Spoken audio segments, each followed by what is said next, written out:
The House settlement was passed a few weeks ago, and in reaction to that, in light of that, I want to give you a few teams, a few programs today that I think are winners from the House settlement, from these new revenue sharing and NIL rules. These fan bases all have wealth. I think they may have some passion to them, and they certainly have size, at least in terms of they have a large number of ultra wealthy alumni. Alumni with $30 million of net worth or larger, all of them probably, if not 99.9% of them, are business owners in some way, shape, or form. Very successful individuals. And many of America's top football programs actually produce more than just top-end football. And we're going to mention some of those universities today. And just before we get started, I want to ask you to subscribe, hit the notification bell so that you can get more of our college football content, like the video to give us a boost into the algorithm, and then comment who you think is the biggest winner from these new revenue sharing rules down in the description. Last thing I want to mention before I get to some of these teams is that I think there are loopholes in these new House settlement rules, and I think that these actually benefit the rich, and who they hurt are these teams like Texas Tech and smaller programs that maybe have one or two big donors or just one person really funding the whole operation with just their own money and not doing it through corporate deals. I think that all the House settlement does right now, since there is no collective bargaining agreement, I'm mentioning this because this is my perspective, and obviously that will impact the content of this video. But from my perspective, all the House settlement does is maybe give some of a delay to the inevitable mass roster inflation that will occur. That's my perspective. I don't think it will be very enforceable without a collective bargaining agreement, which will take forever to work out between the SEC and the Big Ten, who run college football, and the ACC and Big 12, while not as powerful, still have a lot of input, and the Group of Five, now I would even say Group of Six, does as well. So with that in mind, I think that, your Texas Techs or your schools that rely mainly on one donor who's hashing out money from himself to pay these deals, well, that may be forestalled a little bit. But let's say you are the Nike Corporation and you're doing business deals with everyone, because why wouldn't you? College football and Nike are very much interwoven together with the uniforms and the shoes and the culture. You're going to have deals not just to Oregon, where Phil Knight is an Oregon alumnus and obviously wants to see Oregon win it all and probably definitely gives them priority with Nike, but they also do businesses with other schools. And in the House settlement, as long as you are not a donor who's really only zoned in on one specific school, you're not going to be checked as harshly, from my understanding of things. And I imagine that goes for a variety of corporations and businesses as well. So the wealthier you are, the easier it is to maybe spend a little bit everywhere else so that you won't get checked for your favorite school, is kind of what I'm thinking. And then circle back, I don't think that this new committee can actually restrict player name, image, and likeness deals. I think that they will try, but I don't think there's much meat behind this. I think this is a bunch of skin, and once we get closer to the skin and observe it, we will see there is not much bone or muscle under it. I don't think it'll put up much of a fight. Maybe I'm wrong, but we'll have to see. Anyway, enough of my banter. Let's get down to business here. I think Miami wins. I think that Miami's alumni base is one of the wealthiest in America, and I know this because I was looking at several lists, and two of them, the most recent ones, I'll link in the description, from ultrada.com, which universities produce and attract the world's wealthiest graduates, and also universitybusiness.com, the top 20 colleges and universities with the most ultra-wealthy alumni. Link to these will be down in the video description and in a reply to the pinned comment. Miami, in the 2019 rankings of these lists, was top 20 in ultra-wealthy alumni. That's crazy. And I think that being in the city of Miami, where everyone wants to be, it's popular, it's party central, it's beautiful, well kept, warm weather, and Miami already has, we all know about the U. They already have a lot of swagger to them, and they're also on the up with Mario Cristobal. Every year they've gotten better and better and better. I think that combined with wealthy donors, combined with the environment that Miami's in, not just Florida as a whole, but Miami, the city, I think you're going to get a lot of business. There already is a lot of business in NIL deals with Miami, as we famously know, whether it's Jackson Cantwell or Carson Beck. But I think there's an opportunity for that to be even more magnified with these new rules.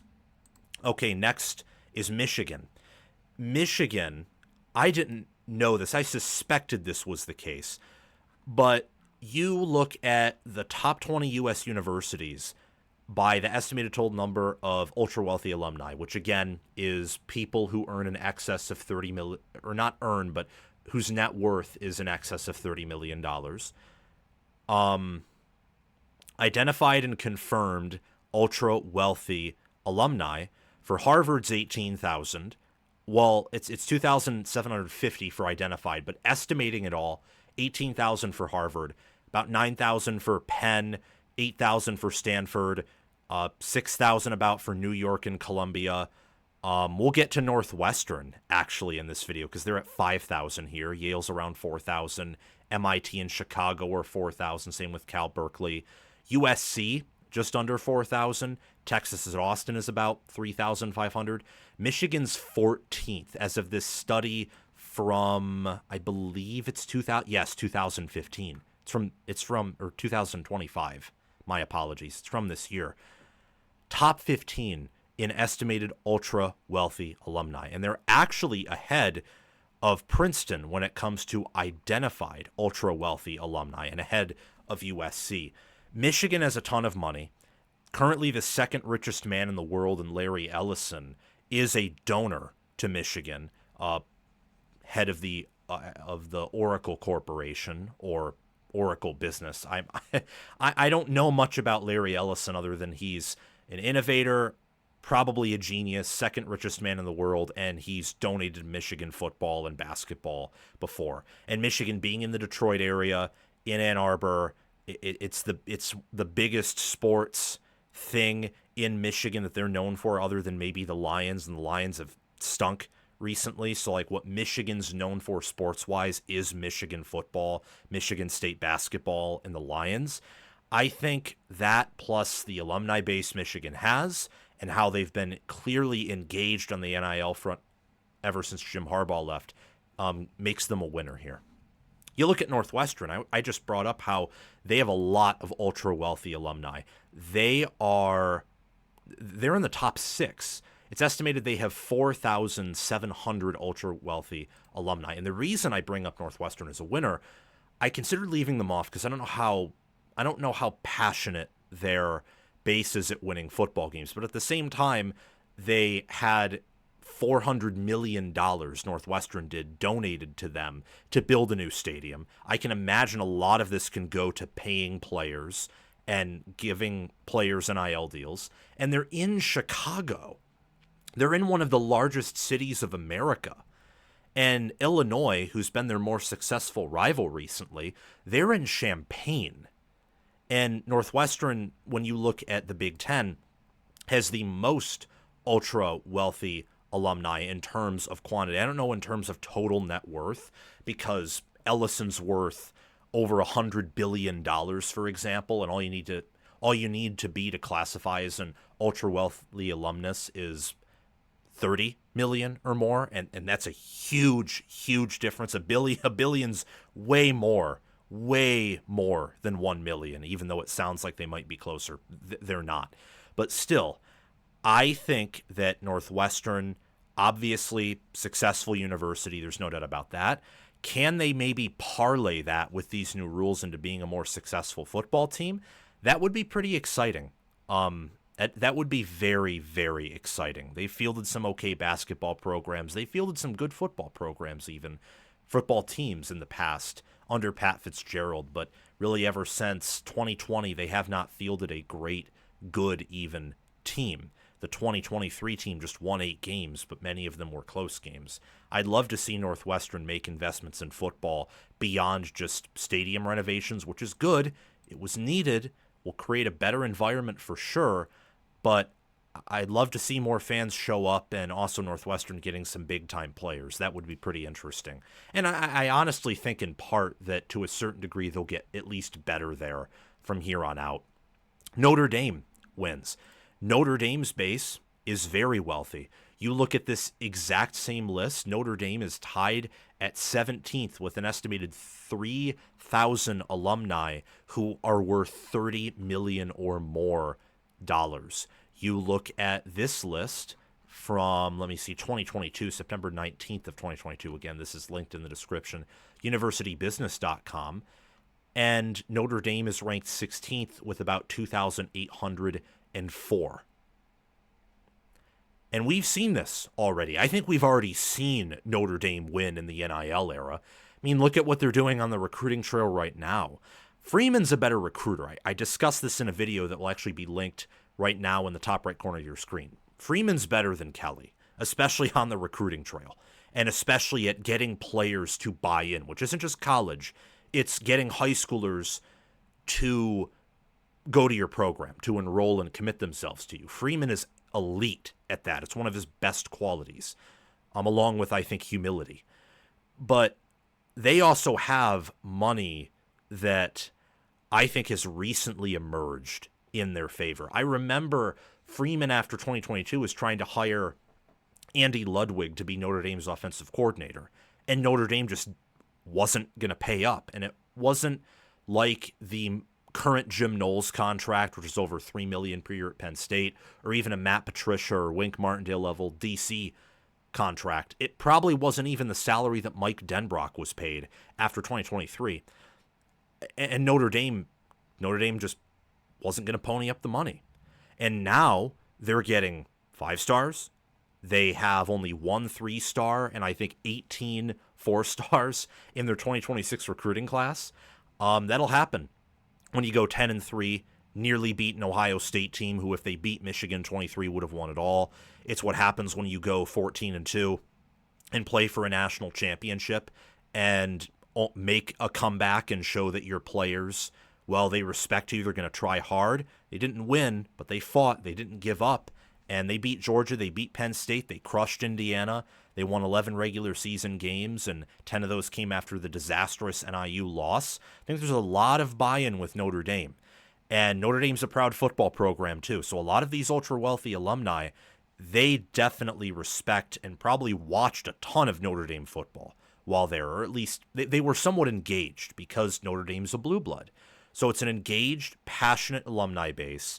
And I think with Freeman at the forefront and behind the wheel, he's going to get the resources he needs to do anything he wants. It's just now up to him and up to his players and coaches, really. Again, circling back to it's up to him. For Ohio State, they win. Obviously, huge base. Columbus is a city where the only thing there is Ohio State. That's it.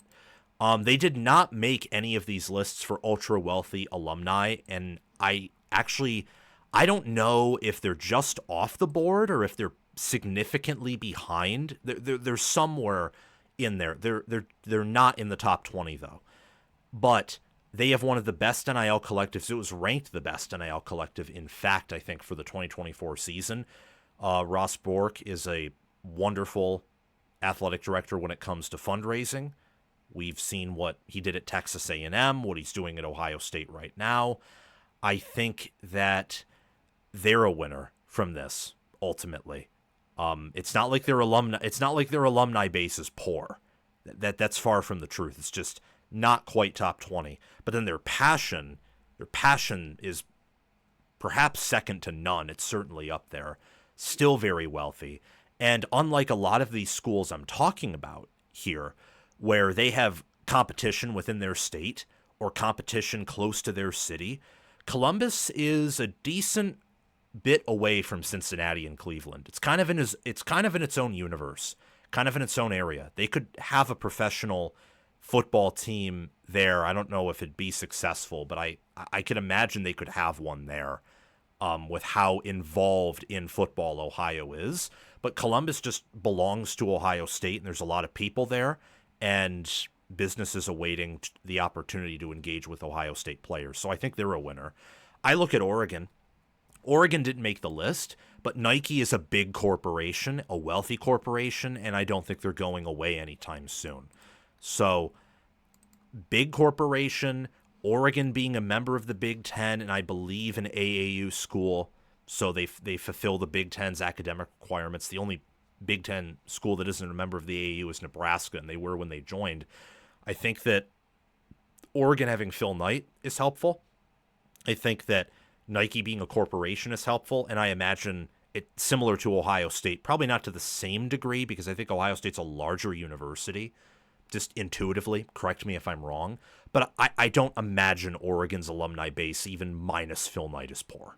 I don't imagine that at all. And Oregon football has been at the forefront of college football for now 15 years. So you have people in their 40s who watched Oregon football under Chip Kelly, under Mike Bellotti, under even perhaps Mark Helfrich. Just looking at like graduate students, maybe even some PhD people, some wealthy business owners, I presume, people who want to be involved and who were around Oregon football when it was good. And Lanning is a guy who's a go-getter, who can go out, who can connect. He's charismatic. He's an elite recruiter.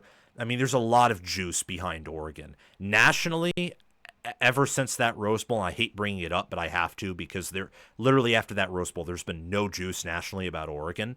But when I still look at Oregon, I see a program with juice. I see a program with momentum and maybe a little bit of wounded animal, but I think they're on the right track. And I don't think the new revenue sharing rules cancel out their efforts in the way that people think and want it to be the case.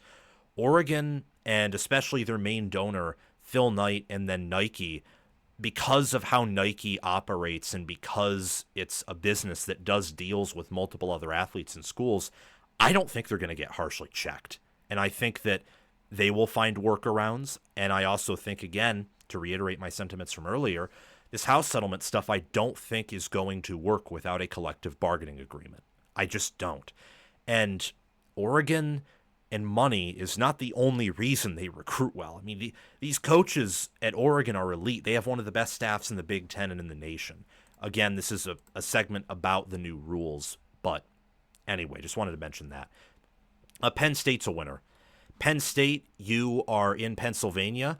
You're around Philadelphia, and you're a bit away from Pittsburgh, but still, Pitt is beyond secondary in college football compared to Penn State. And I think that Penn State has one of the largest and most connected alumni bases. They're very wealthy. When in looking at this list, they just, and I mean just, missed. But there was an older list. I forget where exactly that list was. It was an older one where they made it in the top 20, kind of how I was talking about Miami earlier. Penn State produces wealthy alumni. They have a large base, and they're passionate too. I mean, there's a reason Beaver Stadium is debated as one of the best environments in football. It's not just because it's built to trap noise, but those students, they show up. They're involved. And Penn State forever has been a program at the mountaintop. They're a blue blood in my mind. Some people don't classify them as one, but I certainly do.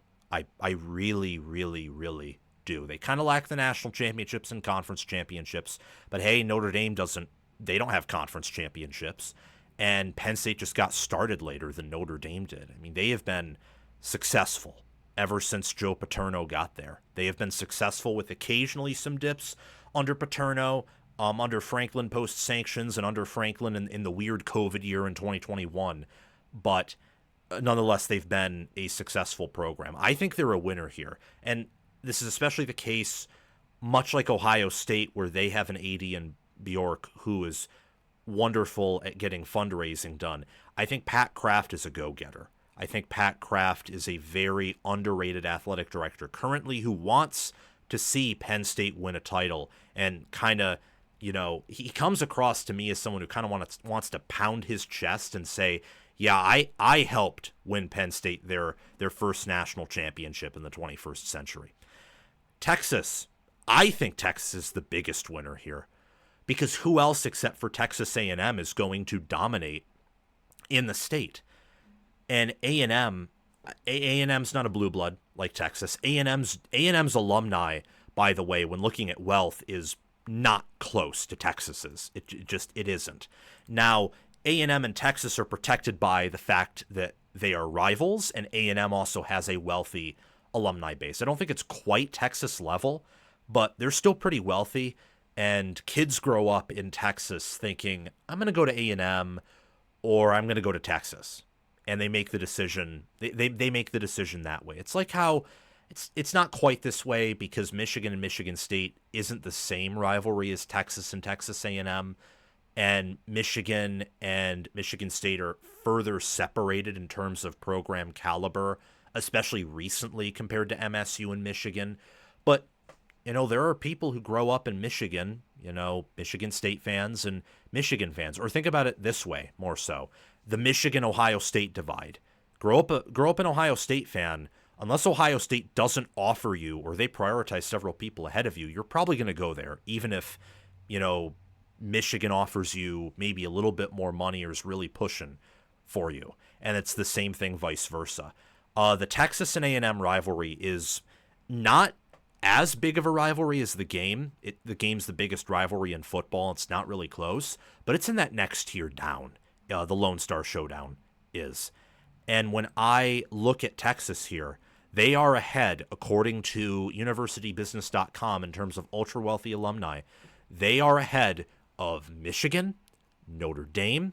They are ahead of Miami. They're ahead of everyone on this list except for USC and Northwestern. And this is per a 2022 article. You look at 2025, and Texas is, let me just navigate here. Where are you? Oh, they're ahead of Michigan.